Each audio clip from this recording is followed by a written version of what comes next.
तो अस्सलाम वालेकुम। आज जो है हमने नेक्स्ट ईयर्स देखनी है और नेक्स्ट ईयर्स कैसे वर्क करती है, क्या क्या हम उसके ऊपर कर सकते हैं and all that.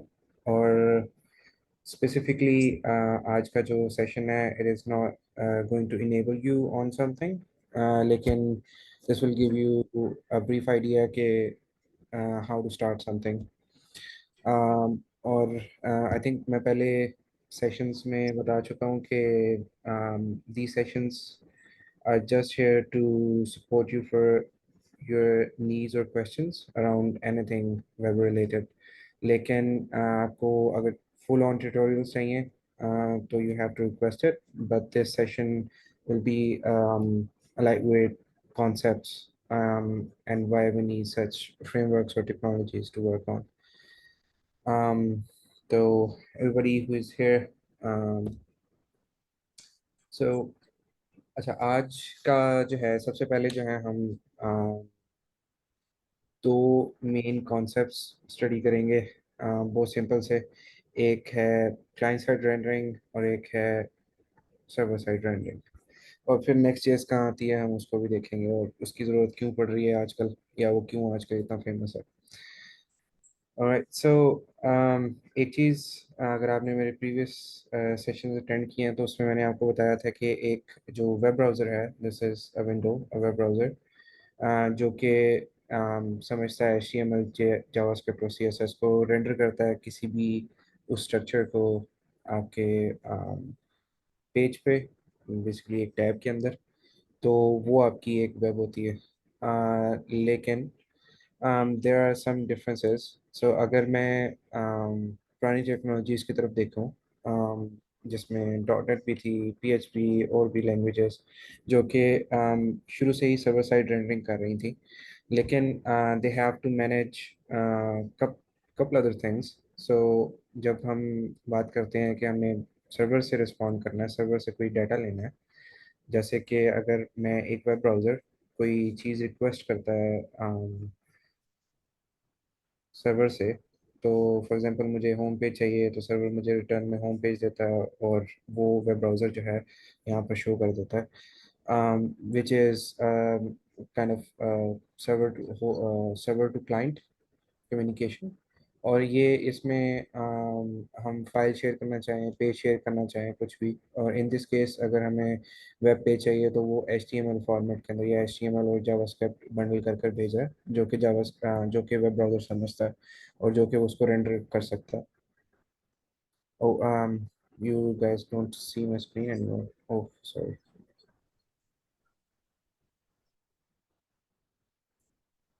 Thank you. All right. आप, मेरे ख्याल में आपको स्क्रीन शेयर हो रही होगी। Yes, sir. Now we can see. All right.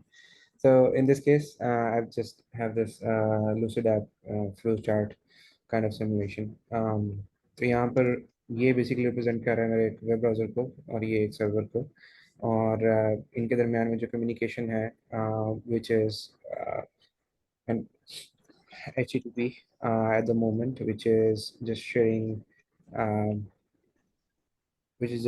HTML, JavaScript and CSS, जो कि यहाँ से सर्वर से रिटर्न हो रही है वेब ब्राउज़र को, और वेब ब्राउज़र उसको देख सकता है। But in terms of doing things dynamic, जैसे कि अभी मैं यहाँ पर इसको स्क्रॉल कर पा रहा हूँ, मैं क्लिक कर पा रहा हूँ, और उसके अंदर बेसिकली सर्वर रिस्पॉन्स को कोई बेसिकली मैं यूटिलाइज नहीं कर रहा, मुझे कोई नया डाटा नहीं चाहिए डाटा सर्वर से। तो इन दैट केस मुझे एक जावास्क्रिप्ट चाहिए जो डायनामिकली कंटेंट को रेंडर कर सके, कोई इमेजेस शो करवा सके, कुछ ऑब्जेक्ट्स रेंडर करवा सके without any need of communicating to the server again. तो उस सूरत में हम कुछ डाटा, इनिशियल डाटा जो है, वो सर्वर से ले रहे होते हैं और हम अपने वेब ब्राउज़र के ऊपर शो कर रहे होते हैं। और उसके बाद अदर देन दैट, जो कि हमारी internal changes, button lesson events, और जो भी हम रियल टाइम अपडेट करना चाह रहे हो जावास्क्रिप्ट से कंट्रोल कर सकते हैं। तो which is something was preferable back in days के जो है सर्वर साइड रेंडरिंग हो, जिस सर्वर साइड रेंडरिंग के अंदर हमारे पास कुछ कंटेंट ऑलरेडी रेंडर्ड हो by the time user loads a page, और उसको बॉट फ्रेंडली भी है और उसको बॉट्स भी रीड कर सकते हैं। लेकिन अगर हम इसी दौरान में सिर्फ क्लाइंट साइड एप्स जो सी हैं, जैसे कि रिएक्ट जेएस वगैरह है, उनको देखें, तो हमारे पास I'll just bring up a page. Let me see if I can find any.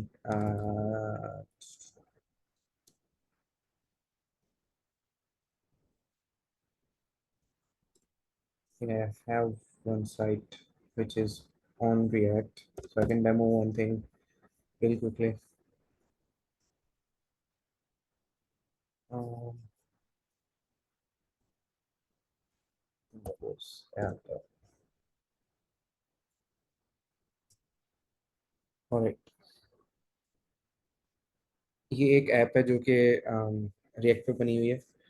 तो अभी मैं आपको दिखाऊंगा कि इटसेल्फ वेबसाइट जो है वो इंटरेक्टिव है, सब कुछ हो रहा है, लेकिन वो कैसे पता चलता है कि ये क्लाइंट साइड है, क्लाइंट साइड ऐप है। और अगर हम उसका सोर्स कोड देखें तो इटसेल्फ मेरे पास, हाउ डू यू, तो अगर मैं इसको इंस्पेक्ट करके देखूं तो यहाँ पर मुझे सब कुछ नज़र आ रहा है जो कि इस HTML के अंदर होगा, है। सारे एलिमेंट्स मुझे नज़र आ रहे हैं जो कि वेबसाइट के अंदर हैं। लेकिन अगर मैं इसका पेज सोर्स चेक करूं तो मेरे पास सिर्फ इतना कोड जो है सर्वर से आ रहा है। उसके बाद बाकी जितनी भी सारी चीज़ें हैं वो कंट्रोल हो रही हैं। वो रिएक्ट कंट्रोल कर रहा है विया वर्चुअल डॉम, और वो बेसिकली इसी HTML के अंदर अपना कोड इंजेक्ट कर रहा है, जावास्क्रिप्ट से HTML बना रहा है और उसको इंटरेक्टिव बना रहा है। तो दिस is something client side render. तो अगर मैं बात करूं कि अगर बॉट कोई हमारा ये विजिट करेगा तो उसको सिर्फ इतनी चीज़ नज़र आएगी। और विच इज़, और अगर हम भी एज ए यूज़र वेबसाइट पे जाएं तो हमें, वो तो voice is not clear, I think, is it now?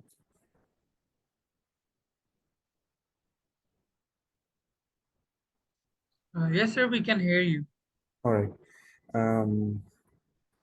Actually मेरा माइक्रोफोन इस तरफ है और मैं उस तरफ देख के बात कर रहा था। ऑलराइट। तो दिस इज समथिंग, अगर मैं एज अ यूज़र इसको विजिट करता हूँ साइट को, तो there will be a couple of seconds where I don't see anything. You see, this is now in a loading state where यहाँ पर react जो सी है वो यहाँ पर इस बॉडी के अंदर जो है एलिमेंट्स डाल डाल कर जो है पेज को पूरा करेगी। वो उस टाइम तक जो है हम यूज़र को देखने के लिए कुछ भी नहीं है। और इस तरह साइट स्लो भी होती है, और इन अदर वर्ड्स के is not something bot friendly. जब आप एक ऐप बनाना चाह रहे हैं जो कि आप इंडेक्स करना चाह रहे हैं Google, basically Google search engine पर या किसी भी सर्च इंजन पर, तो वो यहाँ से कुछ नहीं ले पा रहा। लेकिन चूंकि वो सारी चीज़ें बाद में ऐड हो रही हैं इस पेज के अंदर।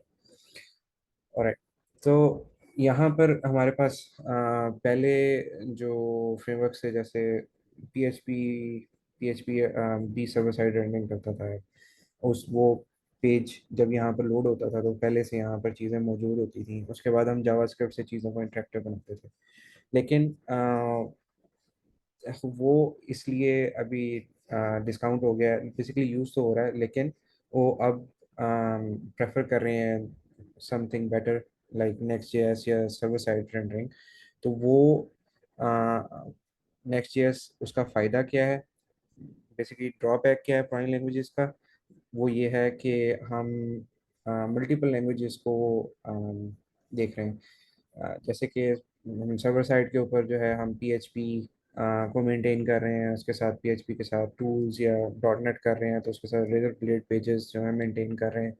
और फिर जावास्क्रिप्ट अलग से लिख रहे हैं जो कि हमारी वेबसाइट को इंटरेक्टिव बनाएगी या बटन इवेंट्स लिसन करेगी, इस तरह की चीज़ें।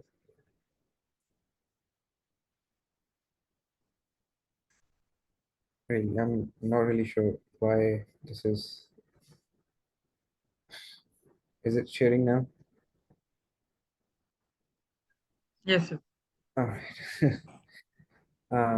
Please let me know when you don't see anything. Alright so मेरे ख्याल में ये तो आप लोगों ने देख लिया जब मैं इसके बारे में बात कर रहा था कि यहाँ पर रिएक्ट की वेबसाइट के अंदर कुछ भी नहीं होता। अगर फिर भी कोई चीज़ रह गई हो तो आई कैन एक्सप्लेन हियर।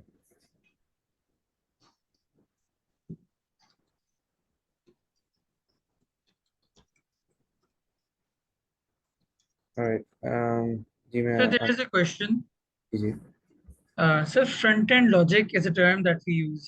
कि UI की कुछ लॉजिक्स होती हैं, फ्रंट एंड की कोई लॉजिक होती है, एनिमेशन एंड ऑल। मैंने रिएक्ट सीख ली, मैंने नेक्स्ट.js सीख ली, लेकिन मैं ये तो टूल है ना, तो मैं फ्रंट एंड लॉजिक पे किस तरह काम कर सकता हूँ? तो अच्छा तो front end logic is nothing. ये फ्रंट एंड जो है उसको हमने नाम दिया हुआ है इन अ सेंस कि जब आप कोई भी चीज़ विजुअली या एक्सपीरियंसली किसी चीज़ को डेवलप कर रहे हो तो विच इज़ फ्रंट एंड। ठीक है। और when we deal with back end और you can call it that हम जहाँ पर हमें ढकी छुपी कोई चीज़ मिल रही है जैसे हमें एपीआई रिस्पॉन्सेस या हमारे पास डेटाबेसेस के रिस्पॉन्सेस या हमारे पास हम डाटा मैनेज कर रहे हैं या डाटा अल्टर कर रहे हैं या हम किसी तरीके से उसको चेंज कर रहे हैं या वो चीज़ें जो हम जो है अपने वेब ब्राउज़र पे या क्लाइंट साइड पे मैनेज नहीं कर रहे दैट इज़ बैक एंड। तो एवरीथिंग एल्स जो हम फ्रंट एंड पे बेसिकली अपने वेब ब्राउज़र को डायनामिक बनाने के लिए अपने पेज को डायनामिक बनाने के लिए वेबसाइट को डायनामिक बनाने के लिए कुछ भी कर रहे हैं वो फ्रंट फ्रंट एंड साइड है। तो front end logic is I am not really sure के टर्म कहाँ से आई है लेकिन there is nothing like it लेकिन basically there are these two categories that sum up to be like a full stack something लेकिन front end is a part where you design something or do uh, और by the way ये एक common misconception है कि front end के अंदर हम जो है business logic लिख सकते हैं। business logic क्या होती है? business logic is something that that functionality wise an app जो एक ऐप है वो बन ही नहीं सकती। जैसे कि कैलकुलेटर है, कैलकुलेटर अगर जमा तफरीक नहीं कर सकता तो वो कैलकुलेटर किस काम का है? तो बेसिकली उसके अंदर अगर हम फ्रंट एंड करें तो आप फ़ॉन्ट्स बहुत अच्छे बना सकते हैं, कैलकुलेटर के अंदर डिज़ाइन बहुत अच्छा बना सकते हैं, लेकिन अगर आप उसकी बिजनेस लॉजिक नहीं है उसकी फंक्शनैलिटी कोई नहीं है जो कि कहलाती है फंक्शन रिक्वायरमेंट, और उसकी फंक्शन रिक्वायरमेंट अगर कोई पूरी नहीं हो रही तो आप ऐप बेसिकली आपका कोई फ़ायदा नहीं है उस ऐप का। लेकिन कुछ ऐप्स ऐसे हैं जिसके लिए बैकएंड होना ज़रूरी है ही नहीं। जैसे कि एक सिंपल वेबसाइट, एक सिंपल पेज, जैसा कि मेरे ख्याल में लास्ट टाइम मैंने एक बना के दिखाया था जिसका हमने मेरे ख्याल में स्टाइल वगैरह किया था कुछ और गिटअप की प्रैक्टिस की थी, which was something that was a single page static page. वो स्टैटिक पेज जिसके ऊपर बेसिकली हम अगर कुछ इवेंट्स लिसन करना चाहें, कुछ चीज़ें चेंज करना चाहें, एनिमेशन करना चाहें, कर सकते हैं, लेकिन which is not pulling any dynamic data from anywhere. I hope have your answer. Yes, sir. So there's another question. Okay, and I think everyone asks this. Next.js or React.js, which is better? जी मैं अभी इसी का difference जो है ना मैं आपको बताने लगा था, that's why I pulled up this flow chart thing. अच्छा तो मेरे ख्याल में मैंने क्लाइंट साइड का थोड़ा सा आपको बता दिया कि client side how that is different from server side, लेकिन इसको हम थोड़ा डिटेल में बात करते हैं।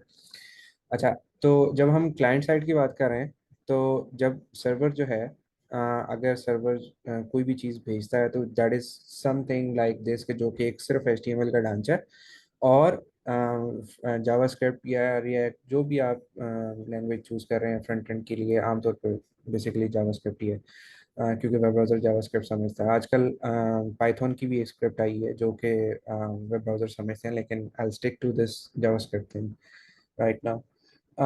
अच्छा तो हमारे पास जब ये स्ट्रक्चर HTML का स्ट्रक्चर आ जाता है तो उसके बाद रिएक्ट या जावास्क्रिप्ट जो है वो वर्चुअली उसके अंदर हमारे पास एलिमेंट्स क्रिएट करती है जो कि हमें वेब ब्राउज़र पे शो होते हैं, जो कि बहुत फ्रेंडली नहीं है, स्पीड एफिशिएंट नहीं है, क्योंकि और जब तक ऐप लोड नहीं होगी उसके अंदर नया कोड नहीं ऐड होगा।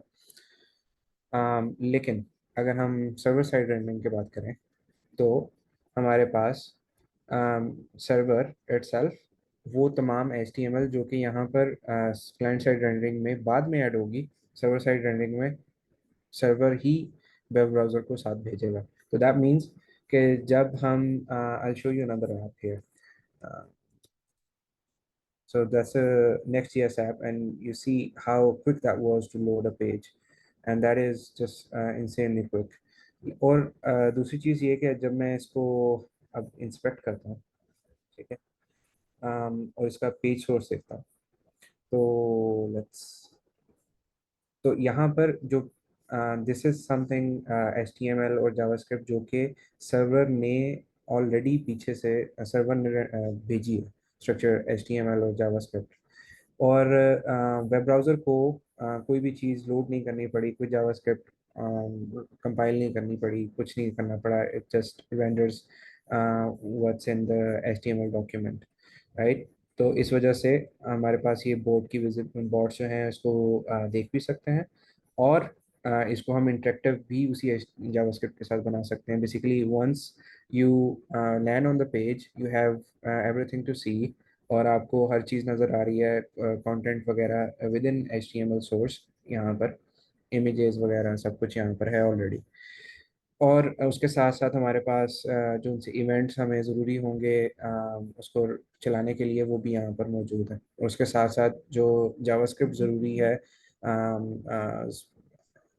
इवेंट्स को या बटन्स को इंटरेक्टिव बनाने के लिए वो भी ऑलरेडी उसके अंदर मौजूद है। और by the way you haven't done anything drastic के आपने क्लाइंट साइड या सर्वर साइड को अलग किया या वहाँ से HTML भेजी, यहाँ पर हमारे पास नेक्स्ट जेएस कहाँ पर काम आता है।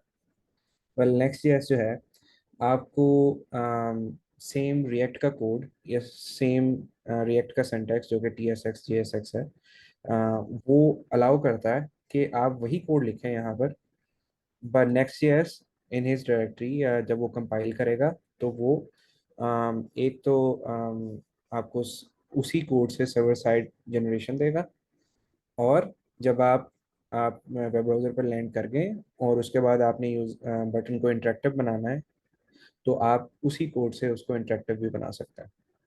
That is something where this server side rendering और Next.js लैंड्स इन। और मज़े की चीज़ ये है कि आपको यहाँ पर as opposed to PHP, .NET और अदर फ्रेमवर्क्स आपको कोई दूसरी लैंग्वेज मेंटेन करने की ज़रूरत नहीं है। You just have to write your very own JavaScript या रिएक्ट। और एक कॉमन मिसकंसेप्शन यहाँ पर है कि you have to learn a lot more concepts या फिर आपको रिएक्ट आनी चाहिए। This is basically Next.js is basically written on top of next React.js। यहाँ पर हम जो है Next.js की वेबसाइट के ऊपर आते हैं। अभी तक अगर कोई क्वेश्चन है तो ज़रूर पूछें, इसी में सर्वर साइड रेंडरिंग में या क्लाइंट साइड रेंडरिंग में। ये बेसिकली इतना सा थोड़ा ज़रूरी था just to let you know कि Next.js जो है हमें कहाँ पर हेल्प कर रहा है या क्यों आमतौर पर इसको ज़्यादा यूज़ किया जा रहा है अभी।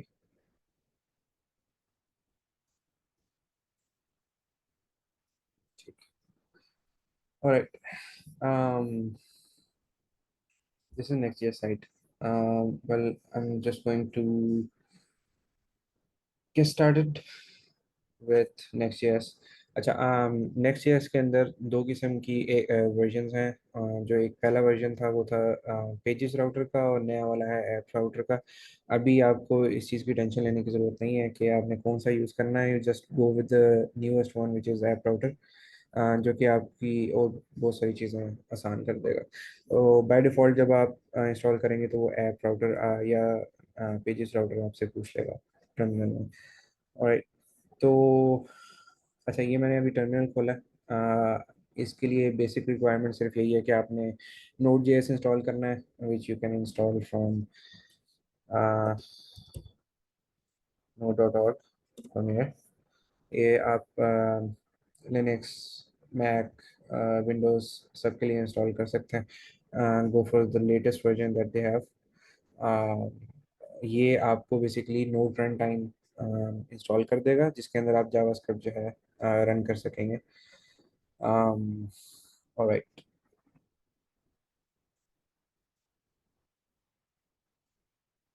What languages are used in backend like Java? I'm not really sure what was the question, but are you asking if there are any other languages that are used in backend? So he's asking about backend languages. Backend के लिए बहुत सारी languages हैं and आप JavaScript use कर सकते हैं, आप पाइथन यूज़ कर सकते हैं, आप पीएचपी यूज़ कर सकते हैं, Rust, Golang, C sharp, C even, you can do any languages. If a language have a capacity to uh, create a server, it can be used as a backend server or backend language.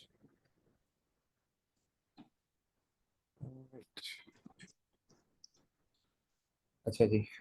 जब हम ये node JS install कर लेंगे तो आपके पास by default जो है npm जो है मिलेगा, जो कि जावास्क्रिप्ट का नोड सॉरी नोड का पैकेज मैनेजर है, which is npm node package manager. इससे आप लाइब्रेरीज या यूटिलिटीज आप इंस्टॉल कर सकते हैं।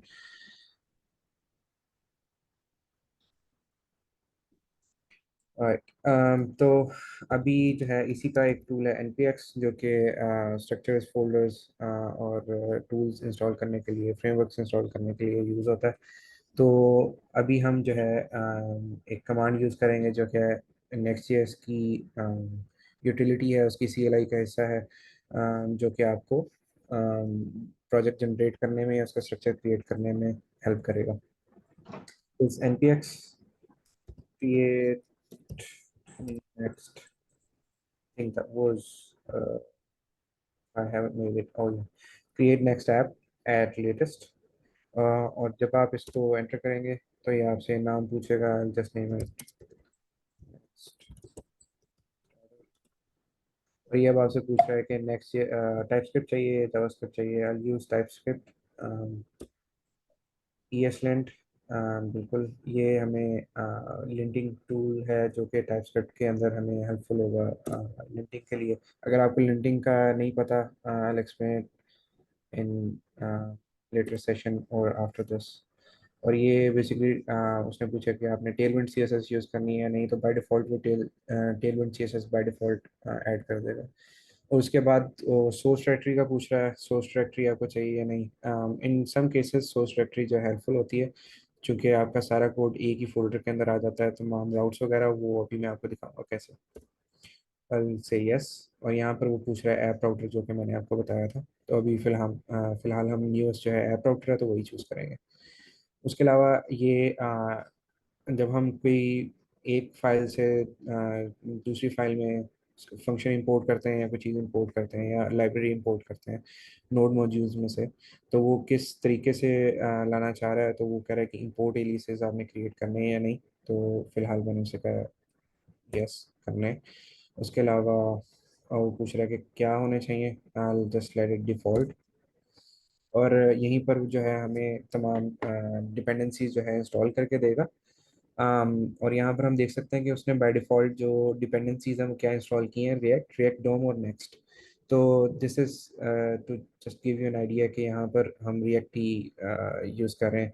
और आपको कोई नई चीज़, अगर आपको रिएक्ट आती है तो नई चीज़ लर्न करने की ज़रूरत नहीं है। और अगर आपको रिएक्ट नहीं भी आती है तो you can still learn React within the next, because next itself is just giving you a way to do server-side rendering and a lot more। um, और सर्वर साइड बहुत सारी चीज़ें आपको अलाउ करता है। APIs क्रिएट कर सकते हैं आप इसी में, बैक एंड और फ्रंट एंड दोनों इकट्ठा कर सकते हैं। लेकिन just in a manner where Next JS thinks के ये एक बेहतर तरीका है करने का। तो दिस इज essentially just give you a way to write your code within React or with the structure or with the markup like JSX or TSX. In that case, this is TSX because we installed TypeScript rather than JavaScript.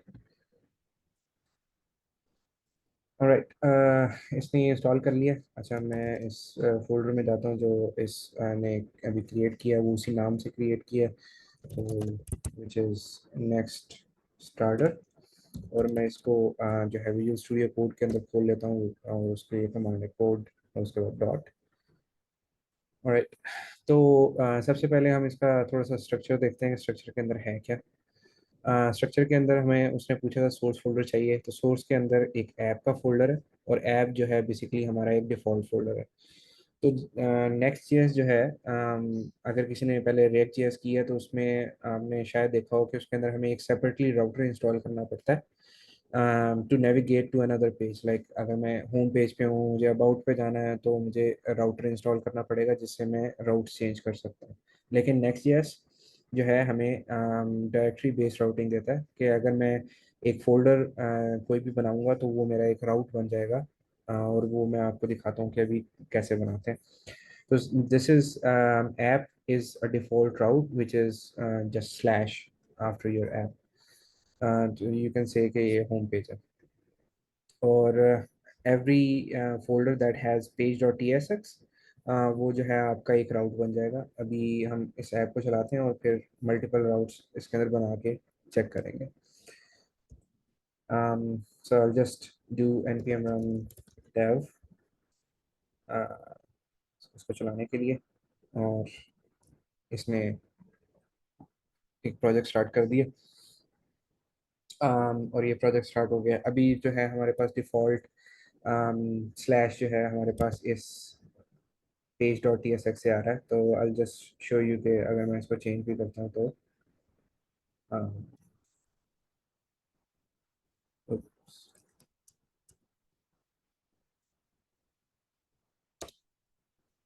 alright, यहाँ पे हमारा मशहूर hello world.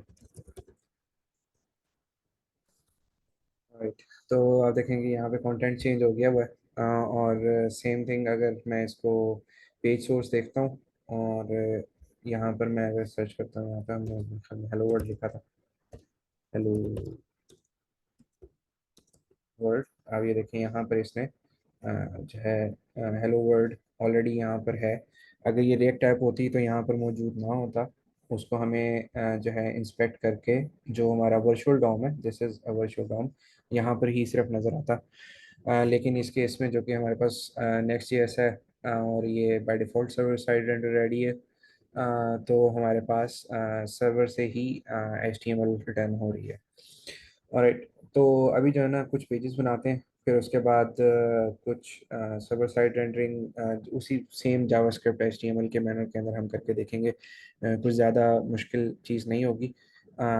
लेकिन nothing to worry about. अगर आपको react या कोई functions वगैरह समझ नहीं आ रहे हैं तो इस जस्ट से कि every other file you create will be a JavaScript function which returns something. In that case, in this case, this is just the HTML looking syntax. By the way, this is not the HTML, जो कि मेरे ख्याल में पहले के sessions में आपको बता चुका हूँ कि ये ऑल्दो दिखती है HTML की तरह है, लेकिन ये TSX in this case JSX या TSX सिंटैक्स है, जो कि जावास्क्रिप्ट ही है, लेकिन उसको रिप्रेजेंट इस तरीके से करती है रेंडर करने के लिए। Alright, let's create one other page or route. In this case, I'll just create और इस अबाउट का फोल्डर मैंने भी बना दिया। तो उसके बाद ये जब तक हमारे पास एक राउट नहीं बनेगा या नेक्स्ट जेएस को समझ नहीं आएगी कि एक राउट है और इसको हम जा सकते हैं इस राउट पे, जब तक हम इसके अंदर एक page dot T S x हम नहीं बनाते। तो जैसे ही हम इसके अंदर एक फाइल बनाएंगे और इसके अंदर से कोई भी एक कंपोनेंट जो है वो कुछ रिटर्न कर रहा होगा, Next JS will take that as a route. तो बेसिकली जो भी आपका अभी लोकल होस्ट है उसके बाद आप स्लैश अबाउट लिखेंगे तो वो एक राउट सेपरेट पेज बन जाएगा। ऑलराइट, यहाँ पर मैं टूल यूज़ कर रहा हूँ, ये ऑटोमेटिकली जो है हमारे पास एक फंक्शन क्रिएट कर देता है। यहाँ पर मैं इसका नाम अबाउट दे देता हूँ। ठीक है, तो अभी essentially this is just a function जो कि रिटर्न कर रहा है, वो के एस एक्स या टी एस एक्स रिटर्न कर रहा है, जो कि हमारे पास कुछ इस तरीके से। तो बस हमें सिर्फ इतना सा ही काम करना था एक नया राउट बनाने के लिए नेक्स्ट जेएस के अंदर। अब हम देख सकते हैं कि अगर हम यहाँ पर अबाउट लिखते हैं तो हम बिल्कुल अबाउट के पेज के अंदर आ गए हैं, और ये वाला पेज जो है हमारे पास ये रेंडर कर रहा है। और इसी तरह हमारे पास नेक्स्ट जेएस जो है इटसेल्फ यूटिलिटी हमें देता है राउट चेंज करने की। बेसिकली अगर मैं यहाँ पर एक बटन बनाऊँ, sorry, you can do link and buttons as well. I'll just do the link. तो हम जो है एक लिंक कंपोनेंट है, आप देख सकते हैं कि नेक्स्ट ने जो है इटसेल्फ वो प्रोवाइड किया हुआ है कि आपने अगर राउट चेंज करना है तो आप ये यूज़ करेंगे। तो लिंक के अंदर जिस तरह आप स्पेसिफिकली जावास्क्रिप्ट के अंदर या एचटीएमएल के अंदर आप ए टैग यूज़ करते हैं, इस तरह का सेम वही चीज़ है।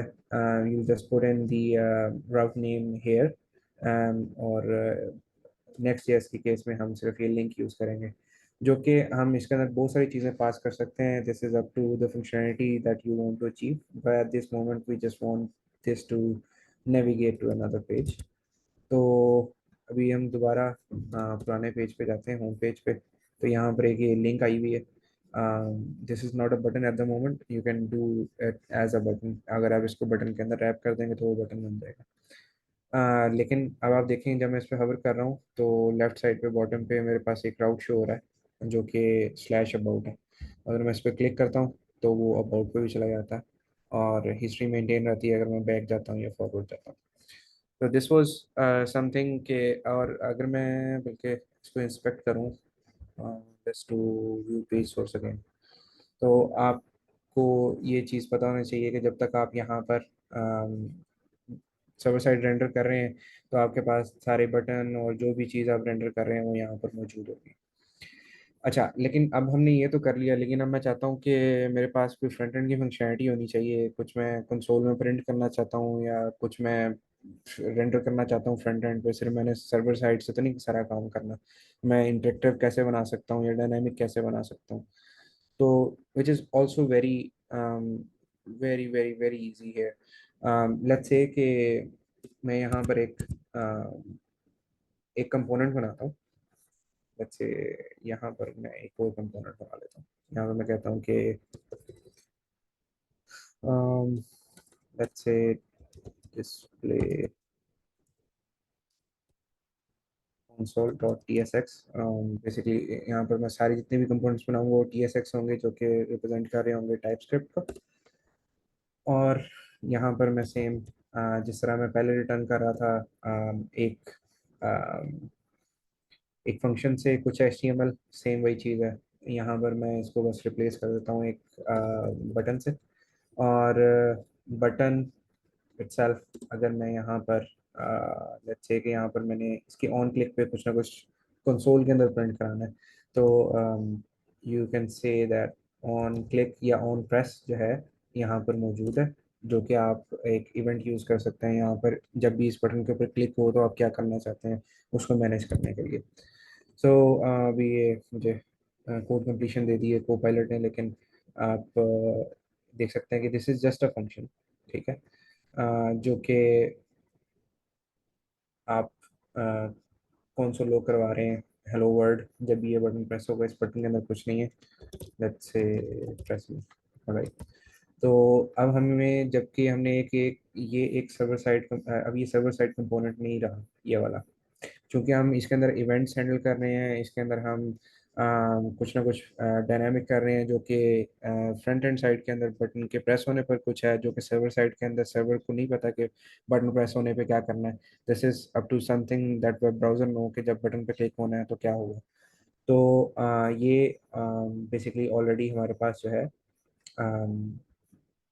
सर्वर साइड कंपोनेंट नहीं है, अब ये क्लाइंट साइड कंपोनेंट है। और इसके अंदर आप बेसिकली जैसे रिएक्ट जेएस के अंदर स्टेट्स यू स्टेट्स और हुक्स जैसी यूज इफेक्ट जैसी हुक्स जो सी हैं वो आप यूज़ कर सकते हैं।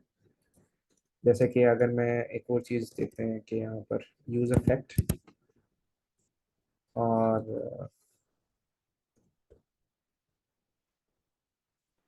oops, और तो यूज इफेक्ट यहाँ पर मैं यूज़ कर सकता हूँ इसमें। Let's import the use effect here. और रिएक्ट में से उसने इंपोर्ट किया यू सी के basically this is just the react. तो ये यूज इफेक्ट मैंने अभी इसकी डिपेंडेंसी खाली छोड़ी हुई है। दैट मीन्स के जब भी ये फर्स्ट टाइम रेंडर होगा तो जो भी कुछ होगा इस फंक्शन के अंदर वो उसको कॉल कर देगा। दिस टाइम यहाँ पर मैं इसको कंसोल ही करा देता हूँ कुछ कंसोल ब्लॉक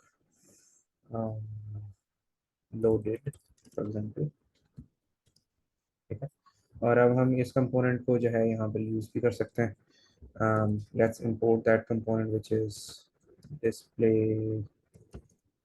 डिस्प्ले कंसोल। और आप देख सकते हैं कि मैंने यहाँ पे सिर्फ इसको यहाँ पर यूज़ किया है जो कि यहाँ से इंपोर्ट हो रहा है। राइट। हमें यहाँ पे कुछ एरर्स भी देखने को मिलेंगे अभी। You are importing a component that needs use effect, it will only work in a client component. तो वो हमें वार्न कर रहा है कि आपने कंपोनेंट तो यहाँ पर डाल दिया लेकिन ये सिर्फ सर्वर इसको नहीं समझता, ये सिर्फ क्लाइंट साइड के अंदर काम करेगा। तो उस सूरत में हमारे पास नेक्स्ट जेएस की एक और यूटिलिटी है जो कि हम यूज़ कर सकते हैं। लेट्स सी कि वो हमें खुद यहाँ पर बताता है कि नहीं बताता।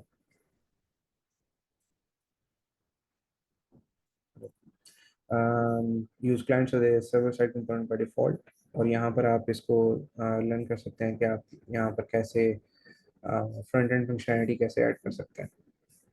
And bye the way everything that I have shown you here is already in these documents. Right. तो अच्छा, इसका बड़ा सिंपल सा सोल्यूशन है।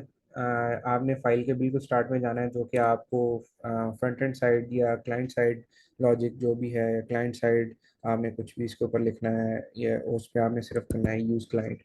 तो जो रिएक्ट नेक्स्ट जेएस है वो समझ जाएगी कि जनसना ये जो है फ्रंट साइड पे या क्लाइंट साइड पे कुछ ना कुछ चेंज कर रहा है या क्लाइंट साइड कंपोनेंट है तो उसको उसी तरीके से ट्रीट करना है। लेकिन बाकी जो सारी चीज़ें हैं वो सर्वर साइड रेंडर्ड ही होंगी, सर्वर साइड से ही आएंगी और इससे आपकी फ्रंट एंड या फ्रंट एंड की कोई चीज़ चेंज नहीं होगी। यू सी के हमने सिर्फ प्लेन और रिएक्ट ही यूज़ की है। हमने जो सिर्फ एक चीज़ डिफरेंट की है वो ये की है कि जब हमने क्लाइंट साइड कोड कुछ लिखना है उसके ऊपर हमें सिर्फ यूज़ क्लाइंट करना है। तो दोबारा जाते हैं पेज के अंदर। तो आप देखेंगे यहाँ पर हमारे पास एक बटन आया हुआ है प्रेस मी। ठीक है। और यहाँ पर अभी स्ट्रिक्ट मोड में है तो ये 2 दफ़ा लोड हो रहा है, इस वजह से 2 दफ़ा लोडेड है, वरना ये 1 दफ़ा आता है। ऑलराइट। लेकिन अभी मैंने इसको प्रेस नहीं किया। अब मैं इसको प्रेस करता हूँ तो यू सी के हमारे पास कुछ भी पेज रीरेंडर नहीं हो रहा, पेज लोड नहीं हो रहा। It just doing front end client side logic that you said, just like a front end logic. All right. तो ये एक बड़ा ब्रीफ सा नेक्स्ट जेएस का भी हमने जनसना इंट्रो दिया है जिसके अंदर आप basically you can do anything. आपने यहाँ पर डेटाबेस कनेक्ट करके डेटाबेस से डाटा रिकॉर्ड्स आपने लेनी है या आपने एपीआई लिखनी है। You can do all in just one app. You don't have to do back end separately या एपीआई सेपरेटली लिखने की ज़रूरत नहीं है। Just do an API route right in this one. Like you can do API like this, and if you create a file, um, let's just see the documentation again just to let you know कि सारी चीज़ें यहाँ पर हैं। uh, here so within here in the routing ये आपको show करता है कि ये कैसे इसकी टर्मिनोलॉजी क्या है, कैसे इसका स्ट्रक्चर है, किस तरह ये लेके चलता है। और इसी तरह आपको एपीआई का भी यहीं पर पता चलेगा। अभी मैंने बहुत सारी चीज़ें इसके अंदर कवर नहीं की जो कि लेआउट्स हैं, पेजिंग, जो इसकी स्पेसिफिक कन्वेंशन है नेक्स्ट जेएस की, टेम्पलेट्स क्रिएट करने के लिए, लोडिंग स्टेट्स क्रिएट करने के लिए, लेआउट्स क्रिएट करने के लिए। दिस इज़ समथिंग जो कि थोड़ा ओवरवेलमिंग होगा। हम इसको कैरी आउट करेंगे नेक्स्ट सेशन में, जिसमें हम एक प्रॉपर एप्लीकेशन छोटी सी बना के देखेंगे, और उसमें हम तमाम इसकी हायरार्की या जो भी इसका फोल्डर स्ट्रक्चर है वो देखेंगे कैसे हम यूज़ कर सकते हैं। ऑलराइट, एपीआई, हम इसके अंदर एपीआई कैसे बना सकते हैं?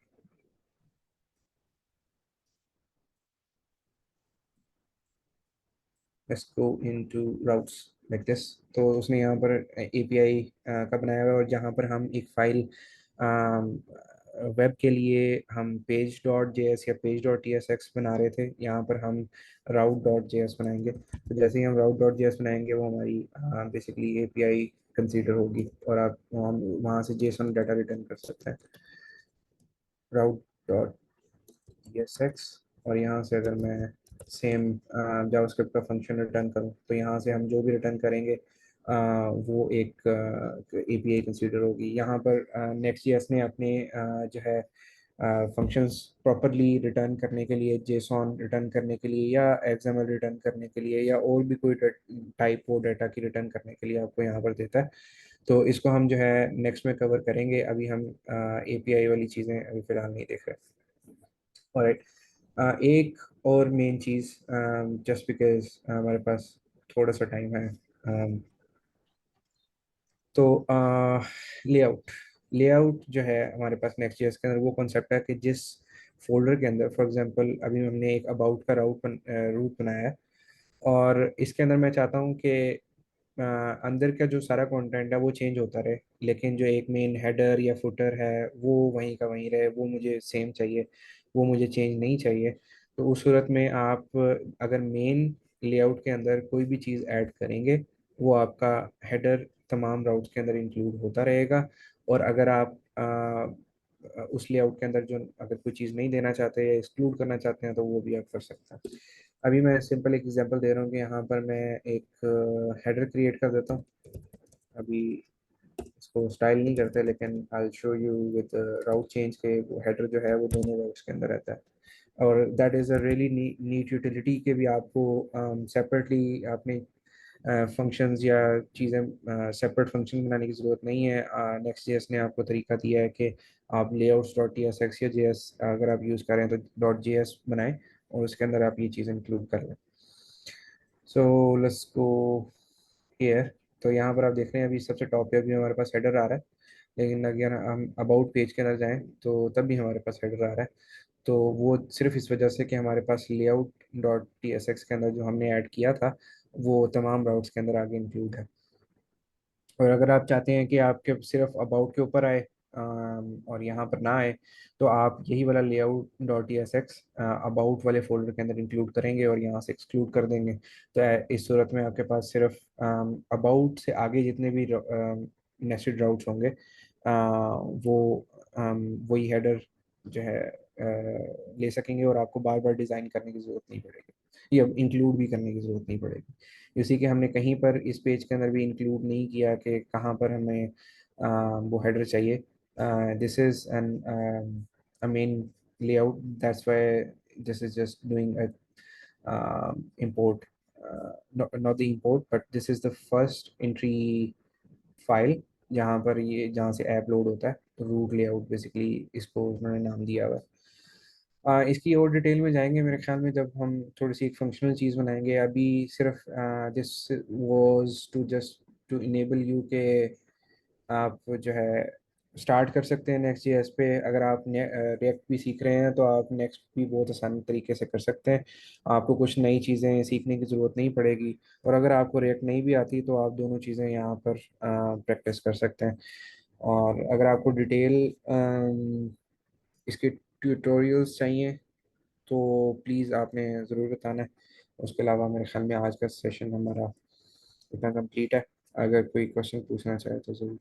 So every time an event is triggered in our component, it will be transpiled on our browser as simple React component without SSR. जी बिल्कुल ऐसे ही है. अभी मैं यहाँ पर यहीं पे हूँ ना, और यहाँ पर हमने एक ये बनाया था, कंपोनेंट बनाया था, जो कि फ्रंट साइड था, फ्रंट एंड था, सॉरी, क्लाइंट साइड. तो अगर हम इसको सोर्स देखें दोबारा, just search for press me. Alright, तो यहाँ पर आपने देखा, यहाँ पर हमारे पास बटन है, लेकिन हमारे पास इसका कोई भी इवेंट नहीं है, इवेंट मौजूद नहीं है. वो इस वजह से कि हमारे पास ये तमाम चीज़ें जो हैं जावास्क्रिप्ट जावास्क्रिप्ट रिटर्न हो रही है उसके साथ. तो जब भी हम ये बटन क्लिक करेंगे तो इस बटन का जो इवेंट जो लिसन होगा वो जावास्क्रिप्ट ही लिसन करेगी, in a client side, not in server side. और इसी तरह आप जो है इसको यूज़ कर सकते हैं कि आपने कुछ डाटा है यूज़र का जो आपने पहले ही लोड करके लेके आना है बैकएंड से, और कुछ डाटा जो है आप फ्रंट एंड पे अपडेट करना चाहते हैं बेस्ड ऑन अगर यूज़र क्लिक करता है. जैसे कि आप पहला पेज लोड कर लेते हैं, जैसे कि आपके पास पोस्ट हैं, और पहली 10 पोस्ट आपने फ़ौरन लोड करके आपने दिखा दी, और उसके बाद जब यूज़र आगे आगे क्लिक करता है तो आपको दोबारा पेज सर्वर से दोबारा लोड करने की ज़रूरत नहीं है. You have everything where you can render. Just आप अंदर सिर्फ पोस्ट चेंज कर दें क्लाइंट साइड से, तो विच ऑल्सो वर्क्स. तो आप दोनों चीज़ें इसके अंदर इम्प्लीमेंट कर सकते हैं एक साथ.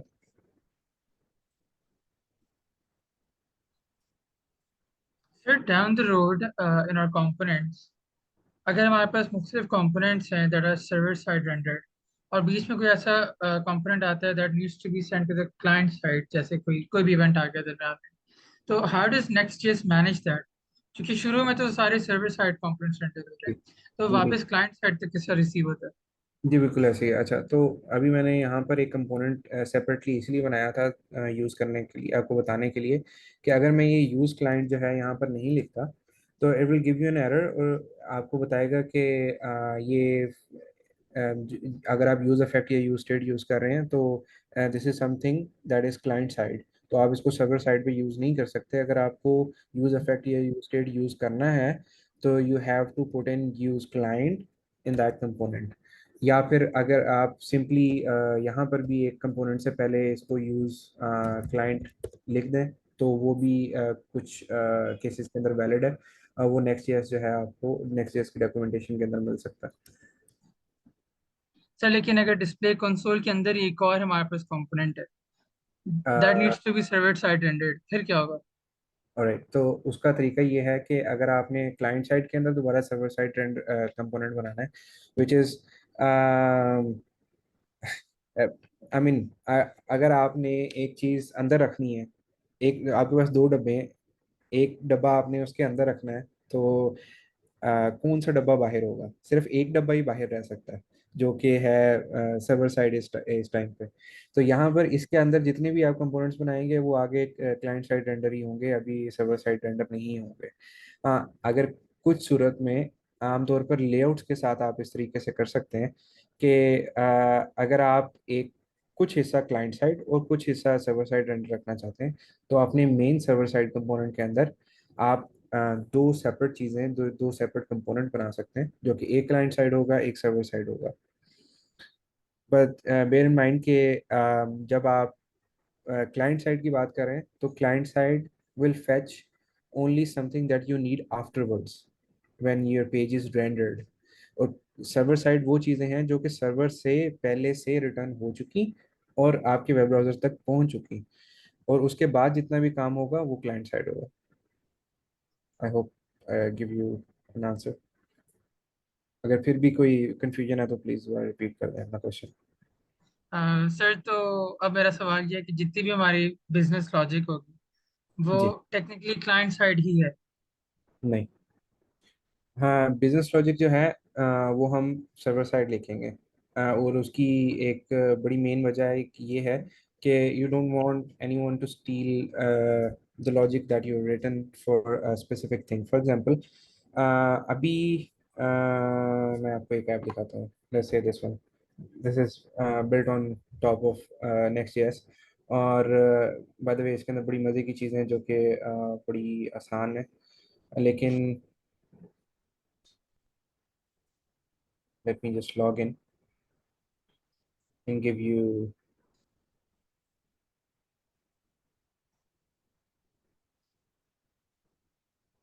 ऑलराइट, सो हमारे पास फॉर एग्जांपल ये पेज है, और इसके अंदर हमारे पास कुछ डाटा रिटर्न हो रहा है जो कि यूज़र को विजिबल है ऑन ऑथेंटिकेशन। ठीक है। अब यूज़र, अगर आप यहाँ पर इस कोड में देखेंगे तो कहीं पे आपको जावास्क्रिप्ट के अंदर ये नहीं मिलेगा कि how I am loading something from the back end. This is just returning some JSON results in the front end, जो कि जो है मैं यूज़ कर सकता हूँ।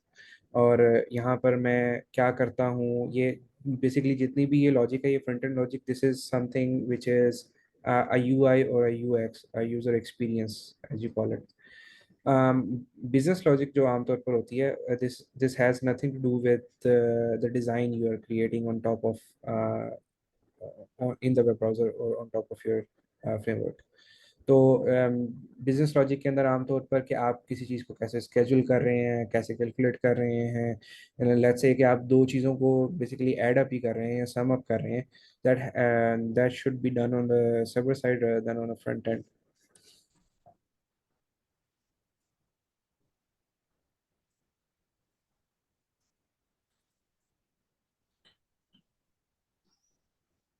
जी ताहिर, और कोई क्वेश्चन या कोई और क्वेश्चन पूछना चाहे प्लीज। जी सर, मुझे तो समझ आ गई। कोई और क्वेश्चन पूछना चाहेगा?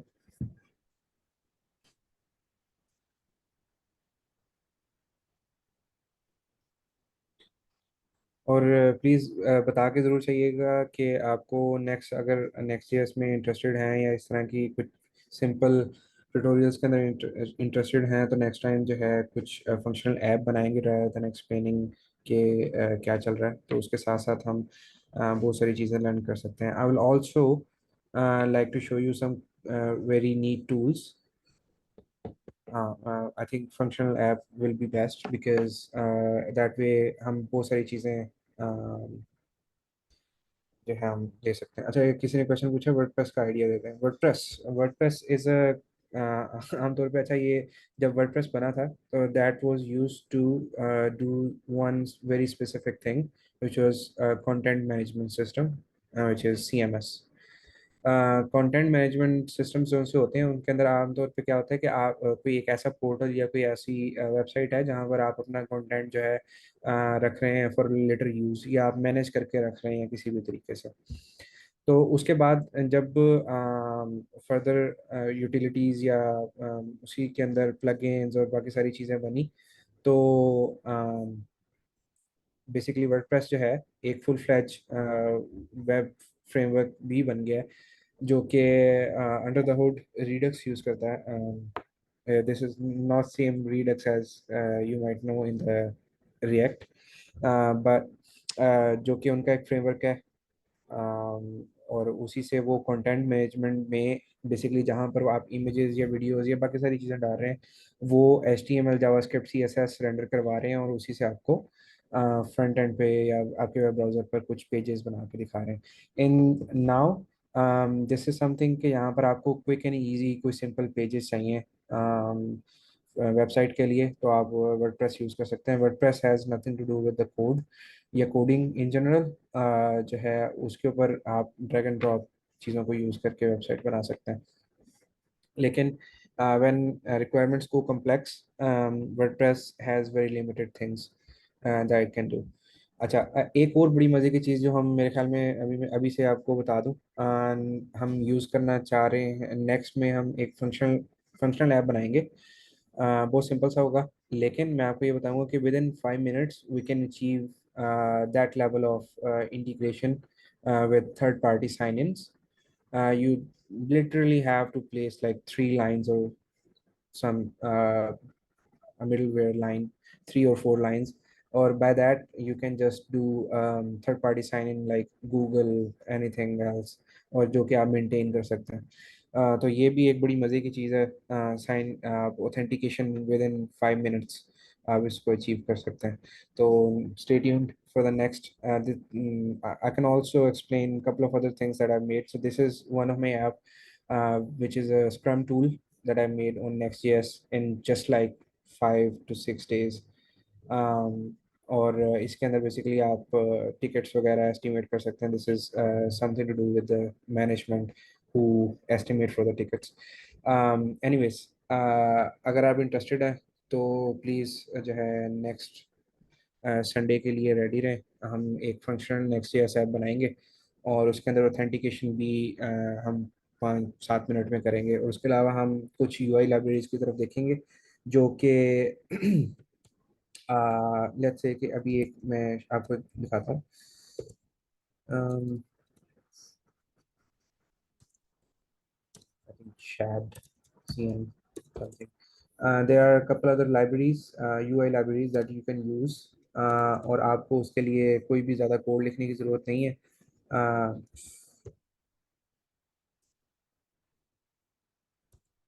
I think I'm forgetting the name of that one.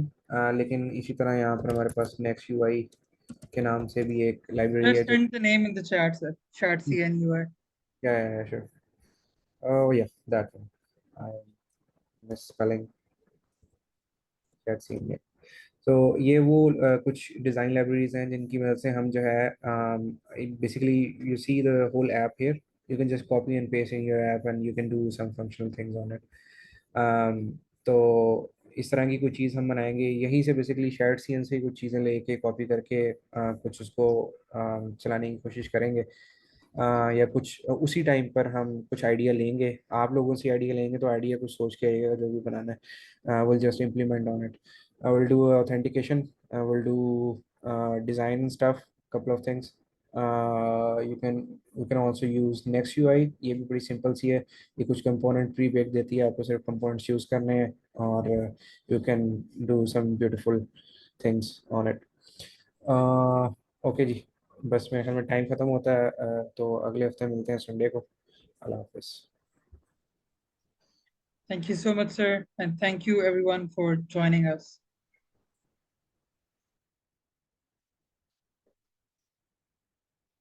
We'll see you next Sunday.